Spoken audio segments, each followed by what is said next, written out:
സ്കൂളിൽ നിന്നും വിശന്ന് വരുന്ന കുട്ടികൾക്ക് കഴിക്കാൻ എന്താണെന്ന് കുട്ടികൾ ചോദിക്കുമ്പോൾ, മമ്മി ഇന്ന് കഴിക്കാൻ എന്താണ് ഞങ്ങൾക്ക് എന്ന് ചോദിക്കുമ്പോഴത്തേക്ക് പിസ്സയാണ് മക്കളെ ഉണ്ടാക്കിയിരിക്കുന്നത് എന്ന് പറയുമ്പോൾ തന്നെ, അത് കേൾക്കുമ്പോൾ തന്നെ കുട്ടികൾക്ക് ഭയങ്കര ഹാപ്പിയാകും. അവർ കൈയും മുഖവും ഒന്നും കഴുകാതെ തന്നെ അടുക്കളയിലേക്ക് ഓടി വരും. അതാണ് ഈ പിസ്സ എന്ന് പറഞ്ഞ 2 അക്ഷരത്തിൻ്റെ പ്രത്യേകത. അപ്പോൾ ഏത് കുട്ടികൾക്കാണെങ്കിലും പിസ്സ എന്ന് കേട്ട് കഴിഞ്ഞാൽ വായിന്ന് വെള്ളം ഊറും. അത്രയ്ക്ക് ടേസ്റ്റാണ്. അപ്പോൾ ആ പിസ്സ നമുക്ക് വീട്ടിൽ തന്നെ ഹെൽത്തി ആയിട്ടുണ്ടാക്കി അവർക്ക് കൊടുത്താലോ? അപ്പോൾ നമ്മൾ ഉണ്ടാക്കി കൊടുക്കുന്ന ആ പിസ്സയല്ലേ ഏറ്റവും നല്ല ടേസ്റ്റി ഉള്ളതും? അതുപോലെ തന്നെ പുറമേ നിന്ന് വാങ്ങിക്കാതെ മൈദ കൊണ്ടുണ്ടാക്കിയതും ഒന്നും ആയിരിക്കില്ലല്ലോ. അപ്പോൾ എങ്ങനെയാണ് അത്രയും നല്ല പിസ്സ നമുക്ക് കുട്ടികൾക്ക് ഉണ്ടാക്കി കൊടുക്കുന്നത് എന്ന് നമുക്കൊന്ന് നോക്കിയിട്ട് വന്നാലോ? 5 മിനിറ്റിനുള്ളിൽ ഉണ്ടാക്കാൻ പറ്റുന്ന ഒരു പിസ്സ, മിനി പിസ്സ കേട്ടോ, അതാണ് ഉണ്ടാക്കുന്നത്. അപ്പോൾ അതിന് വേണ്ടി ഞാൻ ആദ്യം എടുത്തിരിക്കുന്നത് 2 പൊട്ടറ്റോയാണ്.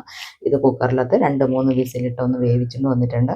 അതിനുശേഷം ഇതിൻ്റെ തൊലിയൊക്കെ ഒന്ന് കളഞ്ഞിട്ടുണ്ട്. ഇനി നമുക്കിതിനെ ഒരു ഗ്രേറ്ററിൽ കൂടി ഒന്ന് ഗ്രേറ്റ് ചെയ്തെടുക്കാം. ഇത് ഗ്രേറ്റ് ചെയ്യുന്നത് എന്തിനാണെന്ന് വെച്ച് കഴിഞ്ഞാൽ ഇത് പൊടിഞ്ഞു പോകരുത്, അതിന് വേണ്ടിയിട്ടാണ് ഗ്രേറ്റ് ചെയ്ത് വെച്ചിട്ടുണ്ട്. അതിൻ്റെ കൂട്ടത്തിൽ ആദ്യമേ ചേർക്കുന്നത് കുരുമുളക് പൊടിയാണ് 1 ടീസ്പൂൺ. അതുപോലെ തന്നെ ചില്ലി ഫ്ലേക്സ് ചേർത്തിട്ടുണ്ട്. പിന്നെ ഒറിഗാനോയും ചേർത്തിട്ടുണ്ട് 1 ടീസ്പൂൺ. പിന്നെ ആവശ്യത്തിനുള്ള ഉപ്പ് കട്ട കെട്ടിയിരിക്കുന്നത് കാരണം നമുക്ക് കൈ കൊണ്ടൊന്ന് പൊടിച്ച് ചേർക്കാം. ഇത് പിങ്ക് സോൾട്ടാണ് ചേർത്തിരിക്കുന്നത് കേട്ടോ, അത് കാരണമാണ് ഈ നിറം, അല്ലാതെ വേറൊന്നുമല്ല. അപ്പോൾ അതിനകത്തേക്ക് അല്പം മല്ലിയില കൂടി ചേർത്തിട്ടുണ്ട്. പിന്നെ നമുക്ക് വേണ്ടത് കോട്ടിങ്ങിന് വേണ്ടിയിട്ടുള്ള പൊടിയാണ്. അതിന് ഞാനിവിടെ ചേർത്തിരിക്കുന്നത് അരിപ്പൊടിയാണ്. അപ്പത്തിൻ്റെയോ പുട്ടിൻ്റെയോ ഏതിൻ്റെ വേണമെങ്കിലും ചേർക്കാം. ഇനി നിങ്ങൾക്ക് അരിപ്പൊടി എല്ലാവരുടെ വീട്ടിലും ഉണ്ടല്ലോ, പിന്നെ ഞാൻ അതിൻ്റെ ഓപ്ഷൻ ഒന്നും പറയുന്നില്ല, ഏത് പൊടിയും ചേർക്കാവുന്നതാണ്. പിന്നെ നമുക്ക് കൈകൊണ്ട് നല്ലവണ്ണം ഒന്ന് കുഴച്ച് അതുപോലെ തന്നെ ചെറിയ ബോളുകളാക്കി വെച്ചിട്ടുണ്ട്. ഇതിനെ ഓരോ ബോൾസ്മിന് നമ്മുടെ കൈവെള്ളയിൽ വെച്ച് ഒന്ന് പരിപ്പ് വടയുടെ ആകൃതിയിൽ ഒന്ന് പരത്തി ഒന്ന് മാറ്റി വയ്ക്കാം. എനിക്ക് 2 ഉരുളക്കിഴങ്ങിൽ നിന്നും എനിക്ക് 5 ഉരുളകളാണ് കിട്ടിയിരിക്കുന്നത് കേട്ടോ. അപ്പോൾ ഒത്തിരി കട്ടിയിലൊന്നും ഉരുട്ടി വെക്കരുത്, കാരണം നമ്മളത് ഷാലോ ഫ്രൈ ആണ് ചെയ്യുന്നത്. അത് കാരണം കട്ടി കുറവായിരിക്കണം, എന്നാൽ ഇത് പൊടിഞ്ഞു പോവുകയും അരുത്. അങ്ങനെ അപ്പോൾ ഇതാ 5 എണ്ണം ഞാൻ ഉരുട്ടി പരത്തി എടുത്ത് വെച്ചിട്ടുണ്ട്. ഇനി നമുക്ക് നോൺ സ്റ്റിക്ക് അടുപ്പത്ത് വെച്ച് ഒന്ന് ചൂടായി കഴിയുമ്പോഴത്തേക്ക് അതിനകത്തേക്ക് ഒരല്പം കുക്കിംഗ് ഓയിൽ ചേർത്ത് കൊടുക്കാം. ഏത് ഓയിൽ വേണമെങ്കിലും ഒഴിക്കാവുന്നതാണ്. വെളിച്ചെണ്ണ ഒഴിച്ചില്ലെങ്കിലും കുഴപ്പമൊന്നുമില്ല, വേറെ എണ്ണ ഉണ്ടെങ്കിൽ അതാണെങ്കിലും നല്ലതാണ്. അതിൻ്റെ കൂടെ നമുക്ക് ഈ പരത്തി വെച്ചിരിക്കുന്ന ഓരോ പിസ്സയും ഇതുപോലെ തന്നെ പരത്തി കൊടുക്കാം.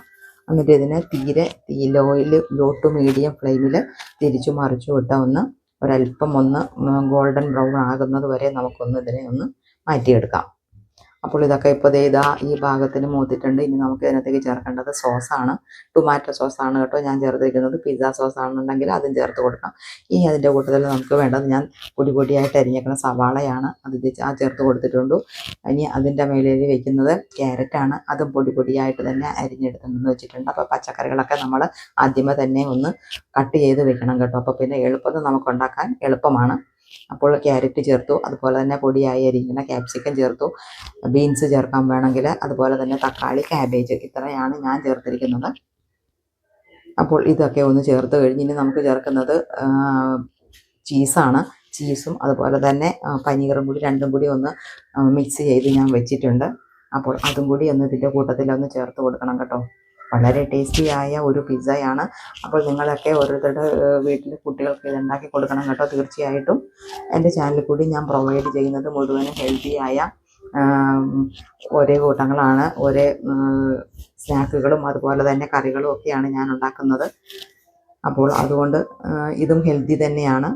കുട്ടികൾക്കൊക്കെ അതിവിശിഷ്ടമായിട്ട് ഇഷ്ടപ്പെടുന്ന ഒരു വിഭവമാണിത്. അപ്പോൾ പിസ്സയുടെ അവസാനമായിട്ട് ഞാൻ ചീസും അതുപോലെ തന്നെ പനീറും അതും ചേർത്ത് കഴിഞ്ഞു. ഈ സീസണിങ്ങിന് വേണ്ടിയിട്ട് ചേർക്കുന്നത് ഒറിഗാനോയും അതുപോലെ തന്നെ ചില്ലി ഫ്ലേക്സുമാണ്. അപ്പോൾ ഇതെല്ലാം ചേർത്ത് കഴിഞ്ഞു. ഇനി ഒന്നുകൂടി മൂടി വെച്ച് നമുക്കൊന്ന് ഇത്തിരി നേരം കൂടി വെയിറ്റ് ചെയ്യാം. അപ്പോൾ നമ്മുടെ ടേസ്റ്റിയായ പിസ്സ ബൈറ്റ് ഇവിടെ ഏറ്റവും കുറഞ്ഞ സമയത്തിനുള്ളിൽ നല്ല ഹെൽത്തിയായ മിനി പിസ്സ ഇവിടെ റെഡി ആയി കഴിഞ്ഞു. അപ്പോൾ എൻ്റെ ചാനൽ ഇഷ്ടപ്പെടുകയാണെങ്കിൽ എല്ലാവരും ലൈക്ക് ചെയ്യും, സപ്പോർട്ടും അതുപോലെ തന്നെ സബ്സ്ക്രൈബും ഒക്കെ ചെയ്യണം കേട്ടോ. ഞാൻ എപ്പോഴും പറഞ്ഞ് നിങ്ങളെ ബോറടിപ്പിക്കുകയാണെന്നൊന്നും വിചാരിക്കരുത്. അപ്പോൾ നിങ്ങളുടെ സപ്പോർട്ടാണ് എനിക്ക് പുതിയ വീഡിയോ ഇടാനുള്ള ഒരു ഇൻസ്പിറേഷൻ ആകുന്നത്. അതുകൊണ്ട് നിങ്ങളെല്ലാവരും എൻ്റെ വീഡിയോ ഇഷ്ടപ്പെടുമെന്നും വിശ്വസിക്കുന്നു. അതുകൊണ്ട് ഞാൻ ഓരോ വീഡിയോയും ഞാൻ ഹെൽത്തിയായി ആക്കാൻ വേണ്ടി തന്നെ ഞാൻ പരിശ്രമിക്കുകയാണ്. അപ്പോൾ നമ്മുടെ പിസ്സ എല്ലാം ഇവിടെ റെഡി ആയി കഴിഞ്ഞു. അപ്പോൾ ചൂടോടുകൂടിയാണെങ്കിലും തണുത്താണെങ്കിലും കുട്ടികൾക്ക് കൊടുക്കാനായിട്ട് വളരെ ഇഷ്ടപ്പെടുന്ന ഒരു പിസ്സയാണ്, പിസ്സ ബൈറ്റ് ആണ്. അപ്പോൾ എല്ലാവരും ഇതൊന്ന് ഉണ്ടാക്കി നോക്കണം കേട്ടോ. എന്നിട്ട് ഇതിൻ്റെ ഫീഡ്ബാക്കൊക്കെ ഒന്ന് അറിയിക്കണം. എവിടെ നിന്നാണ് നിങ്ങൾ കാണുന്നതെന്ന് ഒന്ന് അറിഞ്ഞില്ലെങ്കിൽ എനിക്ക് അത്ര കൂടി സന്തോഷമായാലും ഞാൻ ഓരോരുത്തരുടെ പേരിലും നന്ദി അറിയിക്കുന്നതായിരിക്കും. അപ്പോൾ ഇനിയും വീണ്ടും നല്ല നല്ല റെസിപ്പിയായിട്ട് ഞാൻ വരുന്നതായിരിക്കും.